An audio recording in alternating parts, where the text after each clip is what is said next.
Ini adalah cerita tentang wanita yang kehilangan penglihatan. Seorang yang jahat akan mengambil keuntungan darinya, merampoknya, bahkan ke rumahnya untuk memaksa yang lemah untuk melakukan sesuatu. Kecelakaan mobil bertahun-tahun yang lalu. Dia kehilangan kerusakan kornea. Dia dapat melihat cahaya tapi tidak berdaya.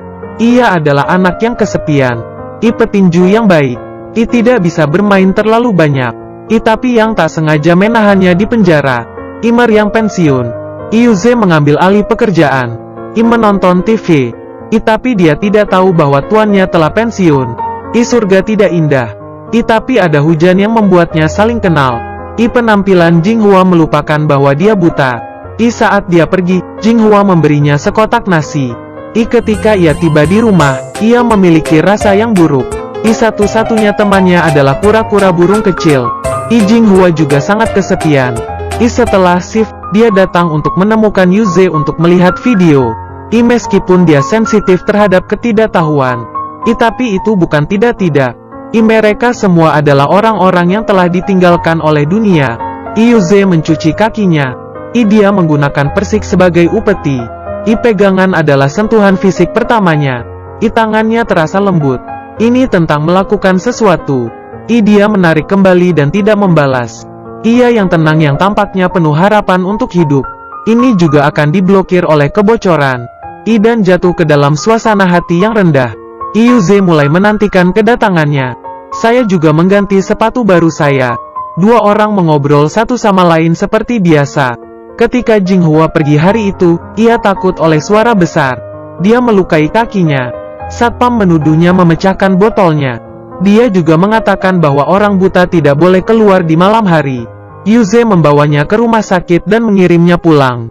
Ini adalah kontak fisik kedua mereka. Ada begitu banyak tangga untuk mengatakan, jalan masih akan kacau oleh anak-anak. Dia membantu Jinghua ngani kebocoran. Dia sangat senang mendengar suara air. Ternyata suasana sedikit canggung. Jinghua mengiriminya janji. Ajak dia untuk bahagia seperti 200 anak.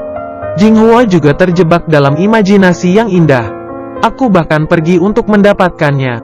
Buat make up sendiri dan pilih pakaian dengan hati-hati.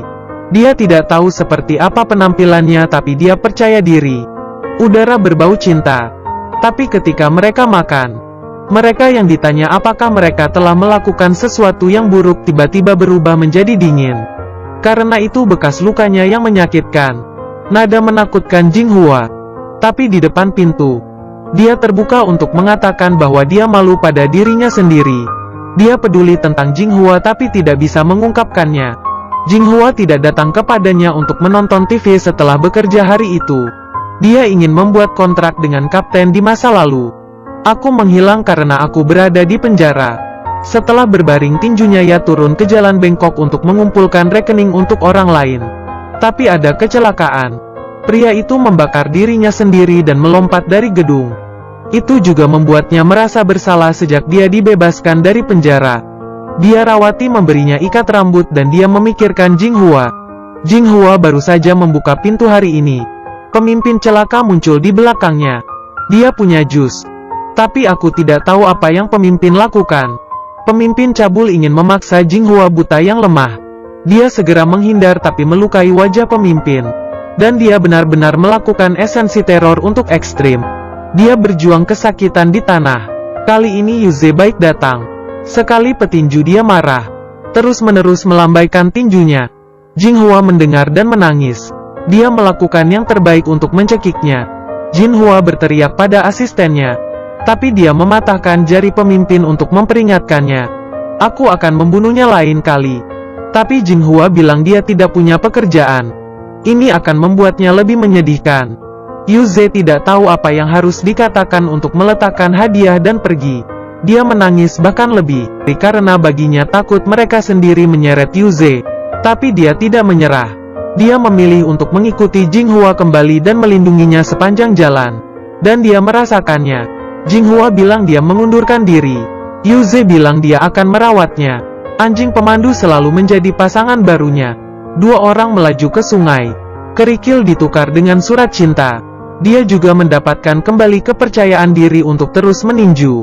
datang dan melihat Jinghua berolahraga di aula tinju setiap hari. Menjadi apa yang ingin dia lakukan. Mengirim air tidak menunda kemampuan tidur untuk terbangun. Seolah-olah ada harapan untuk semuanya. Dia menjatuhkan ambang pintu dan menggiling sudut-sudut meja. Takut cedera Jinghua. Biarkan dia merasakan sinar matahari yang hangat. Jinghua ingat apa yang tampak seperti membelainya. Mereka mengantarkan keharmonisan besar kehidupan. Yuze mulai berpartisipasi dalam kompetisi. Ingin saya mengatakan pemain mewah ini. Anda tidak ingin mengambil bagian. Mereka adalah anak yatim piatu di dunia ini. Menemukan dirinya. Aku harus mengagumi kekuatan besar cinta. Itu adalah hari yang sulit. Soket mata Yuze juga terluka parah. Agar tidak membiarkan Jinghua khawatir, dia meminta kapten untuk membantunya istirahat dengan pisau. Meskipun sedikit menyakitkan, tapi dia tertawa. Dia akan diperiksa dengan hati-hati ketika dia pulang. Hari kedua, dia membawa Yuze untuk melihat keluarganya. Juga mengatakan apa yang terjadi tahun itu. Seorang pria jatuh ke lantai, menghilangkan pikirannya. Hal ini membuat Yuze merasa takut. Karena itulah yang saat itu, ketika Anda mengumpulkan akun Anda sendiri untuk orang lain, kecelakaan terjadi. Pria itu menuangkan bensin dan menyalakannya dan melompat. Dia mencoba untuk menyelamatkan tapi tidak ada yang bisa dia lakukan.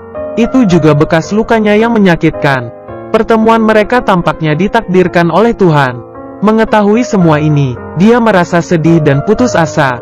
Aku tidak tahu bagaimana menghadapinya. Ketika ia sampai di rumah, ia melihat peralatan makan berserakan di antara lantai. Ternyata Jinghua terluka. Dokter mengatakan bahwa jika Anda tidak sabar untuk sumbangan kornea, Anda akan benar-benar buta dalam sebulan. Tapi bisa dibeli dari luar negeri dengan harga tinggi. Yuze menemukan mantan rekan setimnya. Aku ingin dia membantu dengan uang. Tapi kau harus pergi ke luar negeri untuk bertarung. Dia mengatakan kepada Jinghua bahwa ia telah membeli kornea dengan tabungannya. Tapi Jinghua bilang sekarang bagus. Selama ada dia, Yuze mengatakan ini adalah kesempatan terakhir. Operasi tangan telah dinaikkan sebelum mesin tangan juga telah diganti dengan yang baru. Tetapi tidak dapat ditemukan. Jika tidak, dia tidak akan kembali. Saat dia pulang kembali, tempatkan dirinya dalam semua informasi yang relevan. Bersih. Menghindari Jinghua yang berbahaya. Pastikan tidak ada yang tahu siapa dia. Jinghua berharap untuk melakukan banyak hal dengannya setelah operasi. Dia mengirim Jinghua untuk operasi kornea untuk berbicara satu sama lain. Tapi dia tidak bisa melihat air mata di matanya. Dari gerakannya, dia punya identitas baru. Tidak ada kerabat yang tidak terkait dengan informasi kriminal apapun. Segera dia pergi ke luar negeri untuk menemukan konektor. Ini adalah bawah tanah tempat perjudian. Teman-teman memberitahunya, lawan membunuh banyak orang, dikelilingi oleh orang-orang besar yang terlibat dalam taruhan. Tapi permainan ini dia harus bermain, tidak ada jalan kembali. Masih disiarkan langsung. Lebih banyak orang bertaruh di luar lapangan. Mereka semua tidak berpikir Yuze akan menang. Dan dia dipukuli dengan buruk. Tapi dia ingin hidup untuk melihat Jinghua. Kemauan yang kuat membuatnya melawan. Pada akhirnya, saya memenangkan pertandingan secara langsung. Orang besar itu sangat marah. Karena seorang teman mengatakan kepadanya Yuze tidak akan menang. Tapi dia berjuang untuk hidupnya untuk cinta. Operasi Jinghua sukses. Tapi tidak melihat Yuze juga memenangkan sabuk emas judi tidak bisa pergi. Hanya dapat ditemukan dalam bentuk berlian. Dia sangat senang mengetahui bahwa operasi Jinghua berjalan dengan baik. Tiba-tiba sebuah mobil bergegas keluar dan menjatuhkannya. Mereka menikam Yuze dan mengambil berlian. Sama seperti mereka mencoba untuk membunuh. Itu sebabnya aku menyerah. Ternyata seorang teman telah mengkhianatinya. Harapan baik rusak. Untuk menemukan Yuze, dia datang ke kantor polisi untuk melaporkan kasus ini. Tapi itu bukan kerabat dan tidak ada informasi. Dia harus pindah ketika rumah akan dirobohkan. Ketika Anda akan pergi, dia menerima paket dari rumah kesejahteraan. Dia melihat pria yang melompat dari gedung dan membakar dirinya sendiri. Dia juga tahu apa yang telah terjadi dan ada hubungannya dengan ular.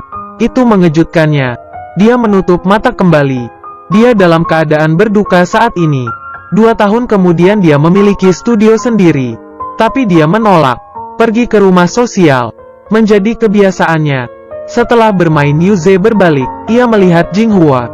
Kemudian ia memutar kembali. Jinghua tidak tahu seperti apa tampangnya. Mata Yuze penuh dengan air mata, membuatnya sedikit akrab tapi namanya berbeda. Sampai Jinghua pergi, dia hanya melepaskan kepalan tangannya. Di dalamnya ada kerikil. Ini benar-benar saat yang paling menyakitkan. Bertemu tapi tidak mengenali satu sama lain. Tapi dia tidak bisa membantu Jinghua. Bawa kura-kura kecil pergi. Tiba-tiba ia telah mengirim anjing pemandu. Jinghua bergegas. Dia ingat Yuze, tapi dia masih tidak mengenalinya. Jelas dia tidak berpikir situasinya. Pergi sendirian lagi. Jinghua menemukan kura-kura kecil hilang. Anjing pemandu terus berteriak. Dia bereaksi dan berlari keluar segera. Tapi aku tidak bisa menemukan Yuze. Dia terus memukul dadanya, membuat suara yang berbunyi. Dia ingin menelpon pada awalnya, tapi Yuze telah meninggalkan tempat itu. Dia datang ke sungai di mana keduanya berkencan dan meletakkan kura-kura kecil. Jinghua juga ditemukan di sini. Akhirnya ia mengenali Yuze yang masih menghindar menggelengkan kepalanya. Jinghua terus mengatakan, aku minta maaf aku kehilanganmu. Setelah operasi mata, mereka saling berpelukan erat, karena orang itu adalah jodohnya.